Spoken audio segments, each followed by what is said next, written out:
إن الحمد لله نحمده ونستعينه ونستغفره ونعوذ بالله من شرور أنفسنا ومن سيئات أعمالنا من يهده الله فلا مضل له ومن يضلل فلا هادي له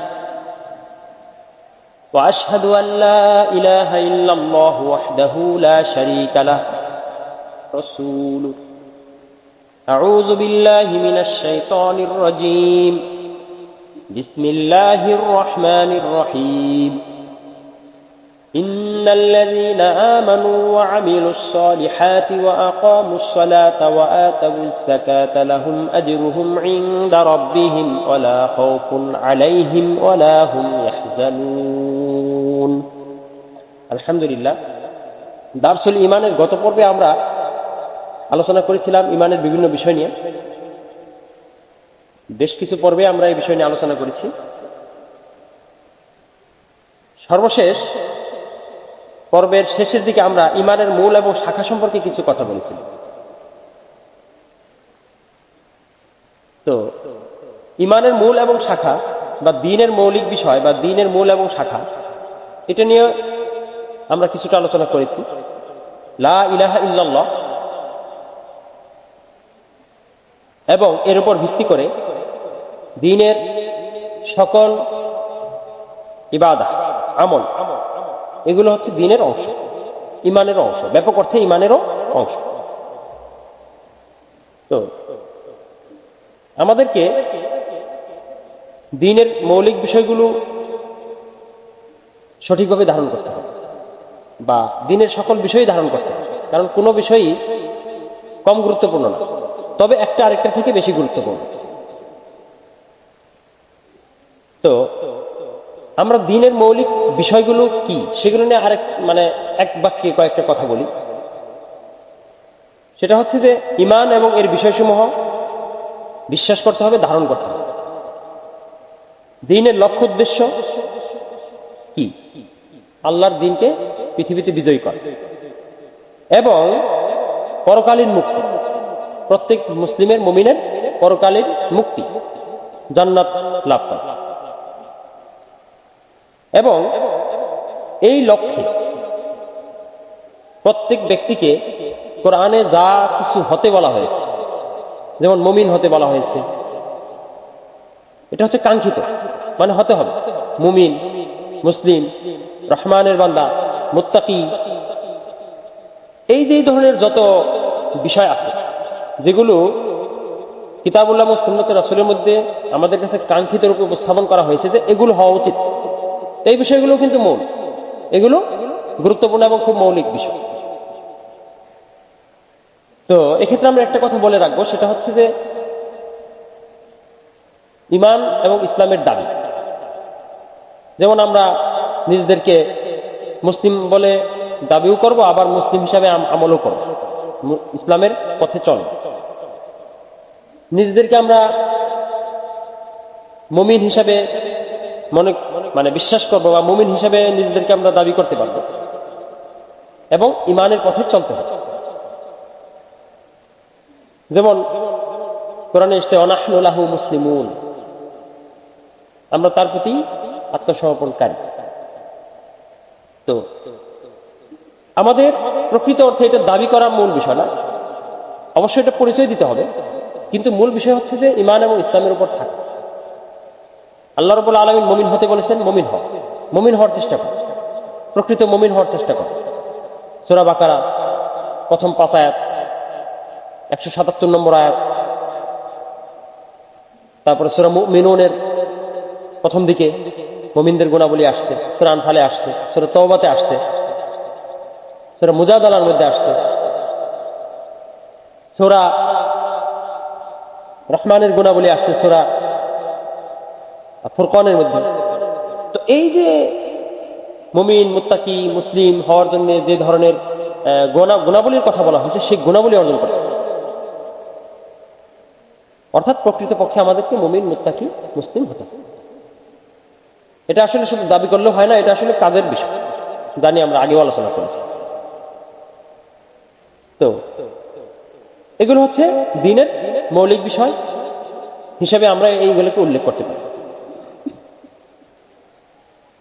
এছাড়া কিতাবুল এবং সুন্নতের রাসূল অর্থাৎ শরীয়তে যেগুলোকে ফরজ বা ওয়াজিব করা হয়েছে সেগুলো অবশ্যই মৌলিক বিষয়, সেগুলো অবশ্যই মৌলিক বিষয়। বাতিলপন্থীদের মতো এরূপ মনে করা যাবে না যে শুধু বিশ্বাসটা মৌলিক আর আমলগুলো শাখা, বা আমলগুলো হচ্ছে ফুরুই শাখাগত, এরূপ মনে করা যাবে। মানে এখানে বিশ্বাস এবং শাখা সবই দিনের বিষয়, তবে শরিয়াত দিন যেটাকে যে স্তরের গণ্য করে সেটাকে সেই স্তরের মনে করতে হবে। এরপরে ওয়াজিবের বাইরে অনেক গুরুত্বপূর্ণ মুস্তাহাব বিষয় আছে, সুন্নাহ আছে, যেগুলো গুরুত্বপূর্ণ। এরপরে মুবাহ বা হালাল এইসব বিষয় আছে শরিয়াতে, অর্থাৎ স্তর, মাকরুহ, হারাম, এসব বিষয় যেটা যে স্তরে সেটাকে সেই স্তরে গণ্য করতে হবে। শরিয়াতের বিধানে দ্বীনের লক্ষ্য উদ্দেশ্য, ইমানের বিষয়, ফরজ বিষয়, মুস্তাহাব বিষয়, এই সব বিষয়ের প্রতি কিন্তু দৃঢ় বিশ্বাস রাখতে হবে। যেটা মুবাহ, যেটা হালাল সেটাকে হালালই বলতে হবে, যেটা হারাম সেটাকে হারামই মনে করতে হবে। অর্থাৎ এগুলোর ক্ষেত্রে বিশ্বাসে পার্থক্য না, এগুলো প্রত্যেকটাতে যথাযথ বিশ্বাস স্থাপন করতে হবে, স্বীকৃতি দিতে হবে। তবে আমলের ক্ষেত্রে পার্থক্য আছে। যেমন ইমানের বিষয়গুলো বিশ্বাস করতে হয়, ফরজ আমলগুলো করতেই হবে, হালকা মনে করা যাবে না। মুস্তাহাব বিষয়গুলো করলে ভালো এরূপ মনে করতে হবে, না করলে গুনাহ হবে না। হালাল হারাম বেঁচে চলতে হবে, হারাম অবশ্যই বর্জন করতে হবে, হালাল প্রয়োজনে গ্রহণ করতে হবে, আর হারাম অবশ্যই বর্জন করতে হবে। এই যে আহকামের বিভিন্ন স্তর, শরিয়াতের বিভিন্ন স্তর, ইলমের বিভিন্ন স্তর, ফিকহ এবং আহকামের বিভিন্ন স্তর, এইসব বিষয়গুলো কিন্তু দ্বীনেরই বিষয়। এখন আল্লাহর পক্ষ থেকে আগত দ্বীনের প্রত্যেকটা বিষয়ের যেই স্তরে, সেটাকে সেই স্তরে বিশ্বাস করা, সেটাকে সেই স্তরে অক্ষুণ্ণ রাখা হচ্ছে দ্বীনের মূল। আর যেটা যেই স্তরে সেটা সেই স্তরের গণ্য করে আমল করা জরুরি। যদি সেটা ফরজ হয় তাহলে করতে হবে, যদি হারাম হয় তাহলে অবশ্যই করা যাবে না, বর্জন করতে হবে। আর যদি মুস্তাহাব হয় তাহলে করলে ভালো। অর্থাৎ এক্ষেত্রে এটা দ্বীনের মৌলিক এই অর্থে যে এটা বিশ্বাস না করলে ঈমান থাকে। শরিয়াতে যেটা হালাল সেটা হালালই মনে করতে হবে, নলে ঈমান থাকে। যেটা মুস্তাহাব সেটাকে মুস্তাহাবই মনে করতে হবে, হ্যাঁ, গুরুত্বহীন মনে করা যাবে না। তাহলে দ্বীনের মৌলিক বিষয় এবং ঈমান এবং ঈমানের বিষয়সমূহ, এর ব্যাপক অর্থে ঈমান এবং ব্যাপক অর্থে ঈমানের মূল এবং শাখা, এই ধরনের বিষয়গুলোকে অন্তর্ভুক্ত করে। এগুলোর প্রত্যেকটা যথাযথ মান অক্ষুণ্ণ রেখে জীবন অতিবাহিত করতে হবে এবং প্রত্যেকটার যথাযথ মান অক্ষুণ্ণ রেখে ইবাদত করতে হবে। আর এগুলো অক্ষুণ্ণ রাখাই আসলে ইবাদত। আর এটা অক্ষুণ্ণ রেখে যে আমলটা আমরা, প্রচেষ্টাটা আমরা চালাই ইখলাসের সাথে আল্লাহ সন্তুষ্টির জন্য, সেটাই হচ্ছে ইবাদত। আল্লাহ রাব্বুল আলামিন আমাদেরকে যথাযথভাবে তার ইবাদত করার তৌফিক দান করুন। এরপরে আমাদের আরেকটি আলোচনার বিষয় আছে, সেটা হচ্ছে ঈমান ও আমল, এটা সম্পর্ক এবং পার্থক্য। ঈমান এবং আমলের সাথে সম্পর্ক কি, পার্থক্য। ইতিপূর্বে আমরা কিছু আলোচনা করেছি। আল্লাহ রাব্বুল আলামিন কখনো মানে দুইটারে আমরা যে ইতিপূর্বে আলোচনা করেছি তার মূল কথাটা কি, তার মূল কথাটা হচ্ছে এটাই যে ঈমানের আবিধানিক অর্থ আছে, পারিভাষিক অর্থ আছে, আবার ব্যাপক অর্থে ঈমান আছে। আবার আমলও আবিধানিক অর্থ আছে, পারিভাষিক অর্থ আছে।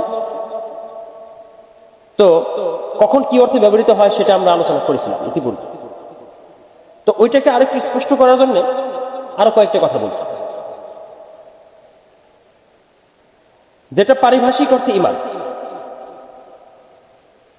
আর যেটা পারিভাষিক অর্থে আমল, এই দুইটা আলাদা। এই দুইটা কি আলাদা। যেমন আল্লাহ রাব্বুল আলামিন যখন একই আয়াতে এই দুইটার উল্লেখ করছে, তখন দুইটাই আলাদা আলাদা পারিভাষিক অর্থে ব্যবহৃত হচ্ছে, যদিও এই দুইটা শব্দ কখনো আরো ব্যাপক অর্থে ব্যবহৃত হইতে পারে। যেমন আল্লাহ বলছেন ইন্নাল্লাযীনা আমানু ওয়া আমিলুস সালিহাত, নিশ্চয় যারা ঈমান আনে এবং সৎ আমল সমূহ সম্পাদন করে।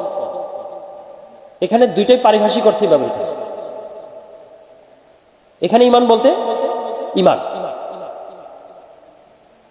যেসব বিষয়ের প্রতি বিশ্বাস স্থাপন করতে হয় সেসব বিষয়ের প্রতি বিশ্বাসকেই বোঝায়। আর এখানে আমল বলতে সেই বিষয়গুলো কি বোঝায় যেগুলো মুখ এবং কর্মের সাথে সংশ্লিষ্ট, ফরজ, মুস্তাহাব, সুন্নাহ ইত্যাদি ইত্যাদি আমল, এবং মন্দ আমল থেকে বেঁচে থাকে। এরূপ অসংখ্য আয়াত আসছে। আমি শুরুতে যে আয়াতটা তেলাওয়াত করেছি সেটা এই প্রেক্ষিতে আসছে। নিশ্চয় যারা ঈমান আনে এবং সৎ আমল করে, সালাত কায়েম করে এবং যাকাত আদায় করে, তাদের পুরস্কার আছে তাদের রবের পক্ষ থেকে। তাদের কোনো ভয় নাই এবং তারা দুশ্চিন্তাগ্রস্ত হবে না। অসংখ্য আয়াত কোরআনে প্রায় কাছাকাছি ভাবে আসছে। ঈমান, আমল, এই যে ঈমান এবং আমল পাশাপাশি যখন আসছে তখন এই অর্থে দুইটাই পারিভাষিক অর্থ। পারিভাষিক অর্থ এখানে ঈমান বলতে বিশ্বাস, বিশ্বাসের বিষয়ে বিশ্বাস, আর আমল বলতে আমলের বিষয়ে আমল। যদিও আমরা এর আগে বলেছিলাম যে আবিধানিক অর্থে কিংবা ব্যাপক অর্থে ঈমান এবং আমল শব্দটা অনেক অর্থে ব্যবহৃত হয়। যেমন কখনো ঈমান শব্দটা আমল অর্থে ব্যবহৃত। আল্লাহ বলছেন ওমা কানাল্লাহু লিইউদিআ ঈমানাকুম, আল্লাহ এরূপ নন যে তোমাদের ঈমানকে বিনষ্ট করে। এখানে ঈমান বলতে সালাতকে বোঝানো হয়েছে। বাইতুল মুকাদ্দাসের দিকে মুখ করে যারা সালাত আদায় করেছিলেন, যখন মসজিদুল হারামকে কিবলা করা হয় না তার আগে, তো তাদের সালাতের কি অবস্থা হয়? আল্লাহ বলছেন যে আল্লাহ এরূপ নন যে তোমাদের ঈমানকে বিনষ্ট করবেন, মানে সালাতুকুম, তোমাদের সালাতকে বিনষ্ট করবেন। আচ্ছা, আবার রাসূল সাল্লাল্লাহু আলাইহি ওয়াসাল্লামকে জিজ্ঞেস করা হয়েছিল কোন আমল সর্বোত্তম, আইয়ুল আমালি আফদল, তখন তিনি বলছেন কি ঈমানুম বিল্লাহি ওয়া রাসূলিহি, আল্লাহ এবং তার রাসূলের প্রতি ঈমান। এখানে ঈমান শব্দটা আবিধানিক অর্থে ব্যবহৃত হয়েছে, আমল শব্দটা আবিধানিক অর্থে ব্যবহৃত হয়েছে বা ব্যাপক অর্থে ব্যবহৃত হয়েছে। যেখানে যে অর্থে ব্যবহার হয়েছে আমরা সেখানে সেই অর্থেই প্রয়োগ করব, এর বাইরে প্রয়োগ করা যাবে না। আনুষঙ্গিক অন্যান্য আয়াত এবং দালিল দিয়ে এটাকে আমাদের বুঝতে হবে। ইমামগণ কোথায় কি অর্থে নিয়েছেন, সাহাবায়ে কিরাম কোথায় কোন অর্থে বুঝতে পেরেছেন, ইমামগণ কিভাবে সেটাকে সংকলিত করেছেন, সেটা আমাদের পরিষ্কার জানতে হবে। তো এখানে মূল জিনিসটা হচ্ছে যে ঈমান, আমল, দ্বীন, ইবাদত, এই প্রত্যেকটা শব্দই আবিধানিক অর্থে ব্যবহৃত হতে পারে, আবার ব্যাপক অর্থে ব্যবহৃত হতে পারে এবং পারিভাষিক অর্থে ব্যবহৃত হয়। তো এই হিসেবে আমাদেরকে এই শব্দগুলো ভালো করে পরখ করে দেখতে হবে যে আসলে কোথায় কোন অর্থে এসেছে। এবার আমরা আলোচনা করবো ইনশাআল্লাহ একটা মানে তুলনা দিয়ে, উপমা দিয়ে আমরা বুঝাবো যে ঈমান এবং আমল এর সম্পর্ক কি, পার্থক্য, একটা ছাড়া আরেকটা চলে কিনা, একটার জন্য আরেকটা কতটা জরুরি, একটা থাকলে আরেকটা জরুরি কিনা, একটা না থাকলে আরেকটা থাকে কিনা আসলে। যেমন ধরেন আপনি একটা উদাহরণ দিন, দেহ এবং আত্মা, রূহ এবং শরীর, দেহ এবং আত্মা। এখন আত্মা কি? আত্মা কি দেহ? আবার দেহ কি আত্মা? অনেক সময় আমরা দেহ বলতে মানে আমরা যখন দেহ বলি স্বাভাবিকভাবে মানে জীবিত মানুষের দেহ বা জীবিত প্রাণীর দেহ, তখন কিন্তু আত্মা সহকারেই বুঝতে হয়। আত্মা ছাড়া কিন্তু জীবিত কোনো দেহ হয় না। মানুষ কিংবা প্রাণী এটা তখনই জীবিত থাকে যখন তার মধ্যে রূহ থাকে। রূহ যখন বের হয়ে যায় তখন কি আর তাকে জীবিত বলা যায়? তাহলে এই বডির কোনো মূল্য নাই, তখন সেটাকে মৃতদেহ বলা হয়। তখন সেটাকে মৃতদেহ বলা হয়, জীবিত দেহ বলা হয় না। এবং এই দেহের কোনো মূল্যায়ন নাই, এই দেহের কোনো কার্যকারিতা নেই, তখন তাকে আমরা দাফন করি। তাহলে ঈমান ছাড়া আমলের কোনো মূল্য নাই, বাহ্যিক আমলের কোনো মূল্য নেই। ঈমানটা যেমন দেখা যায় না, কিন্তু আমলটা দেখা যায়, তাই কিনা? আত্মা দেখা যায়, দেহ এবং দেহের কর্মকাণ্ড দেখা যায়, কিন্তু এই দেহকে পরিচালিত করে যে আত্মা, সেটা না থাকলে তো আর দেহ চলবে না। এই আত্মাটা হচ্ছে ঈমান। তাহলে আপনি এবার আমরা এবার চিন্তা করতে পারি আসলে যে ঈমানের সাথে আমলের সম্পর্ক কেমন, কেমন গভীর সম্পর্ক আছে ঈমানের সাথে আমল, আত্মা এবং দেহ।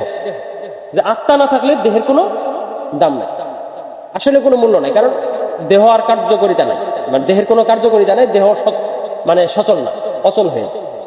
আবার দেখেন, যদি দেহ না থাকে তাহলে কি আত্মা থাকবে? ধরেন আপনি একজনকে হাত কাটলেন, পা কাটলেন, মাথা কাটলেন, তখন কি আত্মা থাকবে আসলে? হ্যাঁ, তার মানে কি আমল যখন থাকে না তখন ঈমানও থাকে না, পর্যায়ক্রমে কি হয়?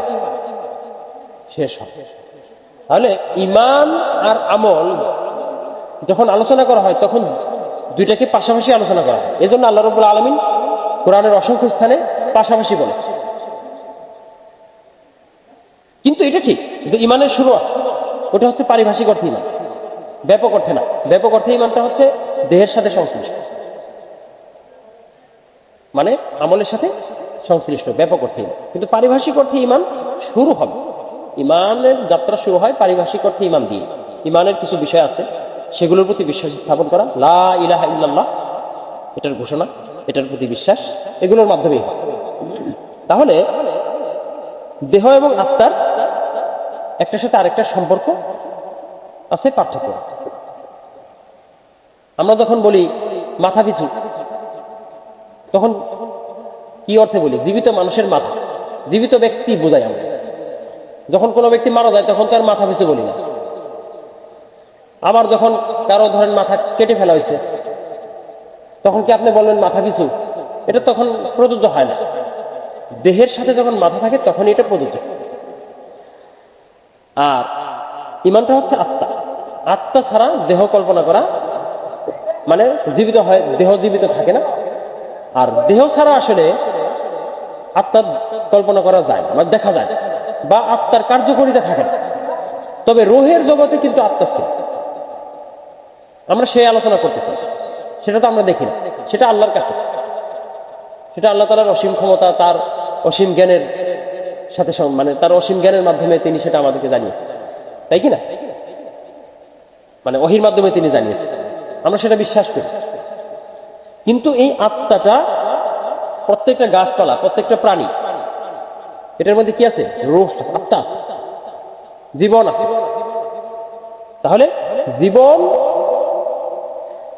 আত্মা থাকলেই কেবল এই দেহের মূল্যায়ন আছে, আত্মা না থাকলে দেহের মূল্যায়ন নাই। আবার দেহের মূল্যায়ন আছে, দেহ না থাকলে আসলে আত্মা কোথায় ধারণ করবে? দুনিয়াতে তো দেহ, আমাদের দেহেই আত্মা ধারণ করতে হবে।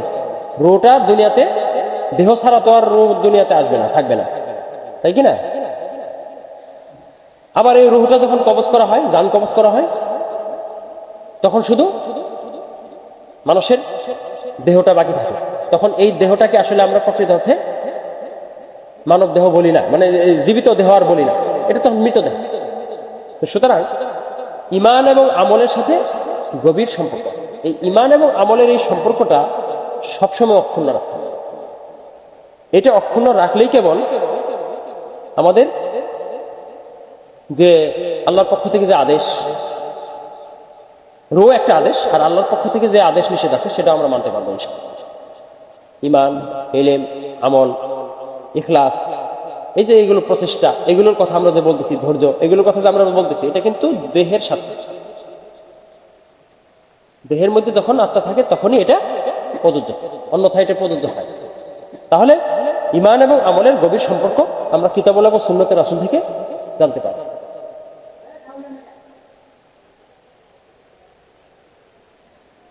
তো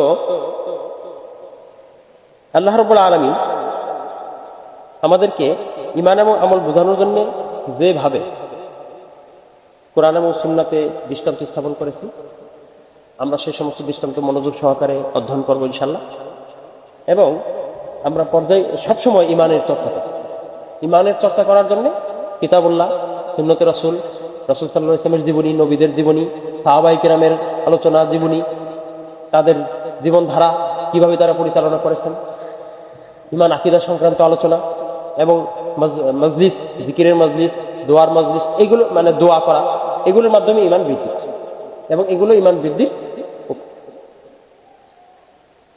আর আল্লাহ সুবহানাহু ওয়া তাআলা যেহেতু আমাদেরকে মুমিন হতে বলেছেন, মুত্তাকি হতে বলেছেন, মুসলিম হতে বলেছেন, এটা হতে হবে।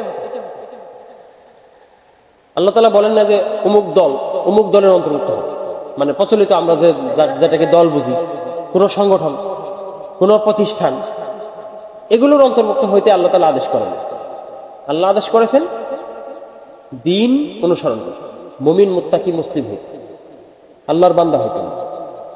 এই আল্লাহর বান্দা হইতে গেলে, মুমিন মুত্তাকি মুসলিম হইতে গেলে এবং দ্বীনের আমল করতে চাইলে অনেক সময় অনেক প্রতিষ্ঠানের সাথে আমাদের একত্র হইতে হবে। অনেক প্রতিষ্ঠান বা অনেক জামার সাথে ঐক্যবদ্ধ হতে, বা অনেক উম্মার বিভিন্ন অংশের সাথে ঐক্যবদ্ধ হয়ে কাজ করতে হবে। সেটা এজন্য আমরা করি, কিন্তু সেটা মূল উদ্দেশ্য না, সেটা মূল উদ্দেশ্য না, সেটা দ্বীনের মৌলিক বিষয় না। কারণ দ্বীন অনুসরণ করা অনেক প্রতিষ্ঠান আছে। যেমন আপনি ইলম শিখবেন, আপনি যদি কোনো প্রতিষ্ঠানে ভর্তি না হন তাও আপনি ইলম শিখতে পারবেন।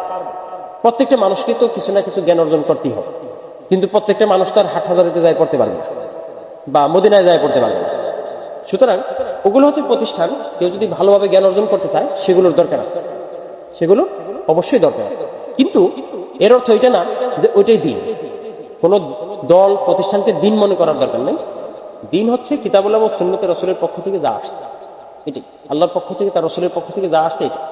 কিন্তু এইটা আমল করতে গিয়ে আমরা অনেক সময় অনেক সমষ্টি, সামাজিক ভাবে কিংবা অনেক মুমিন ব্যক্তি একত্র হয়ে একটা কাজ করি, সেটার জন্য আমরা বিভিন্ন প্রতিষ্ঠানের সাথে সম্পৃক্ত। এই দুইটাকে আবার গুলিয়ে ফেলা যায়। আল্লাহ রাব্বুল আলামিন আমাদেরকে যথাযথ ঈমান এবং আমলের জ্ঞান দান করুন এবং আমাদেরকে ঈমান এবং আমলে অটল থাকার তৌফিক দান করুন। আমিন। সুবহানাকাল্লাহুম্মা ওয়া বিহামদিকা আশহাদু আল্লা ইলাহা ইল্লা আনতা আস্তাগফিরুকা ওয়া আতুবু ইলাইক।